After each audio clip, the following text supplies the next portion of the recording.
क्या हुआ। जब अयोध्या में प्रकट हुए साक्षात लव और कुश लोग इस चमत्कार को देखकर हैरान हैं। इससे पहले भी कई वीडियो में आपने देखा होगा कि अयोध्या में प्राण प्रतिष्ठा से पहले कई प्रकार के चमत्कार हो चुके हैं। सबसे पहली बार लोगों ने जब गिद्धों का झुंड अयोध्या के आसपास देखा तो पहली बार तो यह बात नॉर्मल लगी, लेकिन बाद में लोग इन्हें जटायु के वंशज कहकर बुलाने लगे। इसके अलावा नागों का झुंड भी देखा गया है और उसके साथ में हाथी का एक बहुत झुंड देखा गया है। इसके अलावा अयोध्या के आसपास बंदरों का झुंड भी दिखा था। लेकिन अभी जो हम आपको चमत्कार के बारे में बताने जा रहे हैं वह सबसे ज्यादा हैरान कर देने वाला है, जिसे दुनिया का सबसे बड़ा चमत्कार कहा जा रहा है। और जब आप इसकी सच्चाई जानोगे तो आप भी राम जी के पक्के भक्त हो जाएंगे। क्या वाकई में लव और कुश अयोध्या नगरी पहुंचे हैं? क्या मंदिर की प्राण प्रतिष्ठा से पहले ही लव और कुश दोनों भाई पहुंच गए हैं? आज हम इन सभी रहस्यों से पर्दा उठाकर आपके सामने सच्चाई लाने वाले हैं। दोस्तों,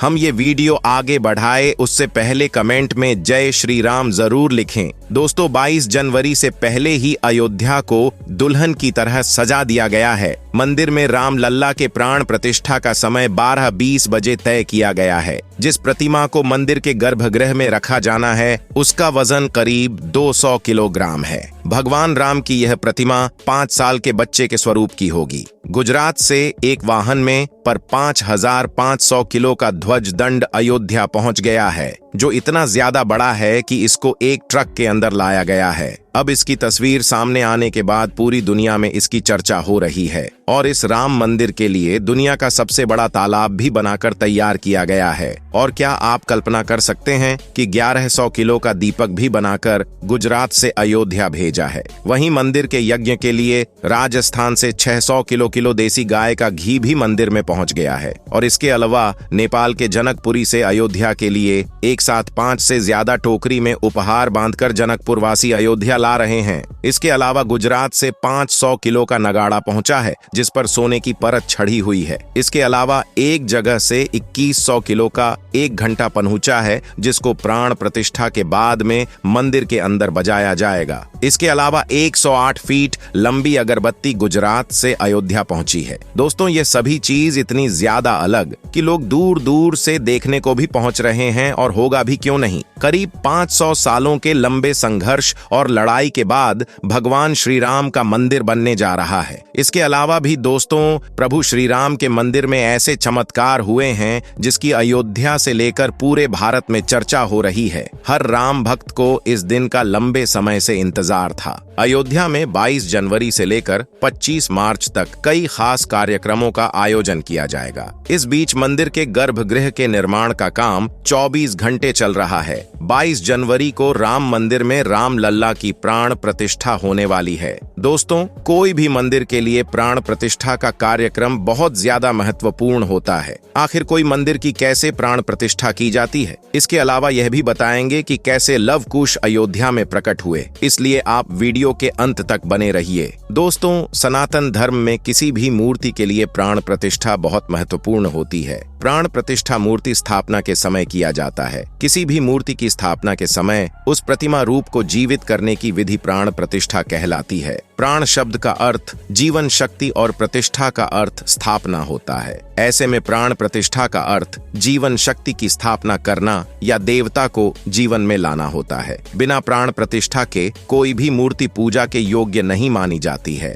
मान्यता है कि प्राण प्रतिष्ठा के जरिए मूर्ति में जीवन शक्ति का संचार होता है और वह मूर्ति देवता के रूप में बदल जाती है। अर्थात अब साक्षात प्रभु श्री राम अयोध्या राम मंदिर में निवास करने वाले हैं। और मित्रों, जब खुद प्रभु श्री राम लंबे समय के बाद अयोध्या पधार रहे हैं तो भला उनके दोनों बेटे पीछे कैसे रह सकते हैं। प्यारे मित्रों, भगवान राम ने जब अयोध्या छोड़ दी थी, यानी जब उन्होंने जल समाधि ले ली थी, उसके बाद सारा राजपाट लव कुश के पास चला गया था। लेकिन क्या आप जानते हैं कि भगवान श्री राम ने जल समाधि क्यों ली थी? आखिर ऐसी क्या वजह थी कि भगवान श्री राम को जल समाधि लेनी पड़ दी? बताया जाता है कि यमराज ये जानते थे कि भगवान की इच्छा के बिना भगवान न तो स्वयं शरीर का त्याग करेंगे और न शेषनाग के अवतार लक्ष्मण जी शरीर का त्याग करेंगे। ऐसे में यहाँ पर यमराज एक चाल चलते हैं। एक दिन यमराज किसी विषय पर बात करने भगवान राम के पास आ पहुंचे। भगवान राम ने जब यमराज से आने का कारण पूछा तो यमराज ने कहा कि आपसे कुछ जरूरी बातें करनी हैं।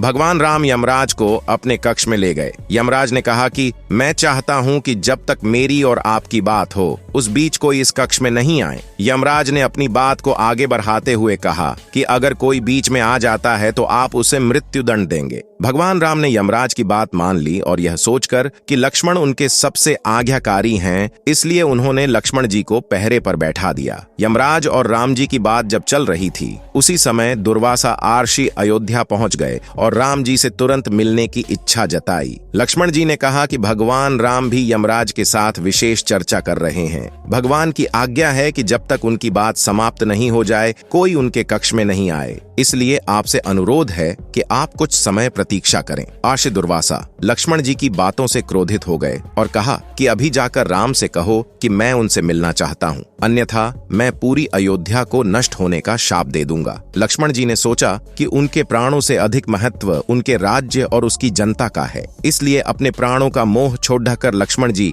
भगवान राम के कक्ष में चले गए। भगवान राम लक्ष्मण को सामने देखकर हैरान और परेशान हो गए। भगवान राम ने लक्ष्मण से पूछा कि यह जानते हुए भी कि इस समय कक्ष में प्रवेश करने वाले को मृत्यु दंड दिया जाएगा, तुम मेरे कक्ष में क्यों आए हो? लक्ष्मण जी ने कहा कि दुर्वासा आर्षि आपसे अभी मिलना चाहते हैं। उनके बार बार हट करने के कारण मुझे अभी कक्ष में आना पड़ा है। प्रभु राम जी यमराज से अपनी बात पूरी करके जल्दी से आर्षि दुर्वासा से मिलने पहुंचे। यमराज अपनी चाल में सफल हो चुके थे। भगवान राम अपने वचन से मजबूर थे। राम जी सोच में थे कि अपने प्राणों से प्रिय भाई को कैसे मृत्यु दंड दिया जाए। राम जी ने अपने गुरु वशिष्ठ जी से इस विषय में बात की तो गुरु ने बताया कि अपनों का त्याग मृत्यु दंड के समान ही होता है, इसलिए आप लक्ष्मण को अपने से दूर कर दीजिए, यह उनके लिए मृत्यु दंड के बराबर ही सजा होगी। जब राम जी ने लक्ष्मण को अपने से दूर जाने के लिए कहा तो लक्ष्मण जी ने कहा कि आपसे दूर जाकर तो मैं यूं भी मर जाऊंगा, इसलिए अब मेरे लिए उचित है कि मैं आपके वचन की लाज रखूं। लक्ष्मण जी भगवान राम को प्रणाम करके राजमहल से चल पड़े और सरयू नदी में जाकर जल समाधि ले ली। इस तरह राम और लक्ष्मण दोनों ने अपने अपने वचनों और कर्तव्य का पालन किया। इसलिए कहते रघुकुल रीत सदा चली आई, प्राण जाए पर वचन न जाए। और वही दोस्तों, लोग 22 जनवरी का बेसब्री से इंतजार कर रहे हैं। इससे पहले राम मंदिर का काम तेजी से पूरा किया जा रहा है। प्राण प्रतिष्ठा समारोह में खुद पीएम मोदी के आने के कारण तैयारियों को भव्य रूप दिया जा रहा है। देश भर के प्रतिष्ठित लोगों को 22 जनवरी को अयोध्या आने और प्राण प्रतिष्ठा समारोह में शामिल होने के लिए निमंत्रण दिया गया है। वीआईपी के आगमन के कारण उस दिन 50 से ज्यादा छापर और 100 से ज्यादा विमान यहां पहुंचने की संभावना जताई गई है। इसे देखते हुए तैयारियां की जा रही हैं। आम लोगों को परेशानी न हो, इसलिए उन्हें 22 जनवरी को अयोध्या नहीं आने की अपील की गई है। दोस्तों, जिस नगाड़े की वीडियो की शुरुआत में बात की थी उसके बारे में आपको बताते हैं। इस नगाड़े को बनाने वाले समाज के 4 लोग श्री राम लल्ला प्राण प्रतिष्ठा के दिन इसे मंदिर में बजाएंगे। इस नगाड़े पर सोने और चांदी की परत चढ़ाई गई है। 500 किलो के इस भव्य नगाड़े में लोहे और तांबे का इस्तेमाल हुआ है ताकि नगाड़े को हजारों वर्षों की उम्र दी जा सके। ये नगाड़ा गुजरात से एमपी होते हुए अयोध्या पहुंचा है 22 जनवरी को और उसके बाद इसकी गूंज श्री राम मंदिर में सुनी जा सकेगी। मगर जिस घंटे को राम मंदिर में ले जाया गया है उसको बजाने के बाद उसकी धुन को 2 किलोमीटर दूर तक सुना जा सकता है। अब आप सोच रहे होंगे कि इतने बड़े घंटे को आखिर बनाया किसने है? बताया जा रहा है कि एटा के कारीगरों ने इस बड़े घंटे को बनाया है जो वजन में करीब 2100 किलो भारी है। घंटे उद्योग की नगरी एटा के जलेसर से ये घंटा अयोध्या पहुंचा है। अष्टधातु के इस घंटे को सैकड़ों व्यापारी फूलों से सजे रथ में अयोध्या लाए हैं। इसे श्री राम जन्मभूमि तीर्थ क्षेत्र ट्रस्ट को भेंट किया गया। इस घंटे की आवाज शांत माहौल में करीब 2 किलोमीटर तक सुनाई दे सकती है। इसके अलावा दोस्तों, श्री राम मंदिर को महकाने के लिए गुजरात के वडोदरा से 100 फीट लंबी धूप बत्ती अयोध्या ले जाई जा रही है। भरतपुर से होते हुए आगरा के फतेहपुर सीकरी और किरावली पर यह धूप बत्ती पहुंची। इसके पहुंचते ही सैकड़ों की संख्या में में लोग हाईवे पर पहुंच गए और धूप बत्ती को देखकर जय श्री राम के नारे लगाने लगे। वडोदरा से शुरू हुआ सफर धूप बत्ती की शोभा यात्रा में बदल गया है, जिसका वजन 3110 किलो है, जो इतनी ज्यादा बड़ी है कि बहुत संख्या में लोग सड़कों पर इसे देखने के लिए पहुंच रहे हैं। लगातार कारीगरों ने इस पर 6 महीने काम किया, तब जाकर यह धूप बत्ती बनकर तैयार हुई है, जिसे गुजरात के वडोदरा में बनाया गया है। इसे बनाने में कई प्रकार की जड़ी बूटियां का इस्तेमाल किया गया है। बताया जा रहा है कि यह 1.5 महीने तक लगातार ऐसे ही जलती रहेगी और यह भी कहा जा रहा है कि इसकी सुगंध को कई किलोमीटर दूर तक महसूस किया जा सकेगा। इसके अलावा दोस्तों, जो सबसे ज्यादा चर्चा का विषय बना हुआ है वह गुजरात से अयोध्या पहुंचने वाला ध्वज दंड है। अयोध्या में राम मंदिर के शिखर पर लगने वाला ध्वज दंड सोमवार को अयोध्या पहुंच गया है।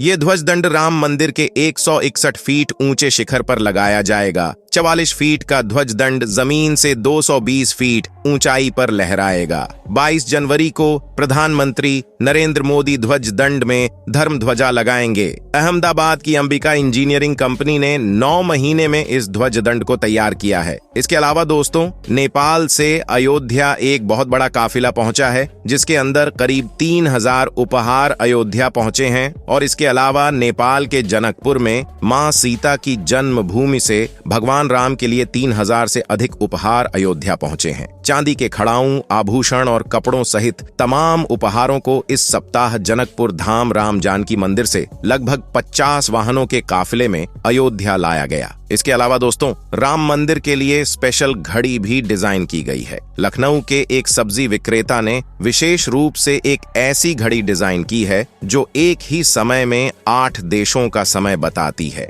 राम मंदिर के अंदर जितनी भी चीजें पहुंची हैं वह बहुत ही ज्यादा बड़ी है। मंदिर के लिए ताला और चाबी पहुंचे हैं, जिसकी साइज जानकर आप भी हैरान रह जाएंगे। अलीगढ़ के ताला बनाने वाले सत्य प्रकाश शर्मा ने 10 फीट ऊंचे, 5 फीट चौड़े, 9.5 इंच मोटे और 400 किलोग्राम वजनी ताला चाबी तैयार किया है। उन्होंने कहा, यह दुनिया का सबसे बड़ा ताला और चाबी है। मैंने इसे राम मंदिर ट्रस्ट को उपहार में दिया है ताकि इसे मंदिर में प्रतीकात्मक ताले के रूप में इस्तेमाल किया जा सके। सूरत के हीरा व्यापारी ने 5000 अमेरिकी रे और 2 किलो चांदी का उपयोग करके राम मंदिर की थीम पर एक हार बनाया है। 40 कारीगरों ने 35 दिनों में डिजाइन पूरा किया है। इस हार को राम मंदिर ट्रस्ट को उपहार में दिया गया है। इसके अलावा दोस्तों, 1100 किलो का दीपक तैयार किया गया है। वडोदरा के रहने वाले किसान अरविंद भाई मंगल भाई पटेल ने 1100 किलोग्राम वजन का एक विशाल दीपक तैयार किया है। इसकी क्षमता 800 किलोग्राम घी की है।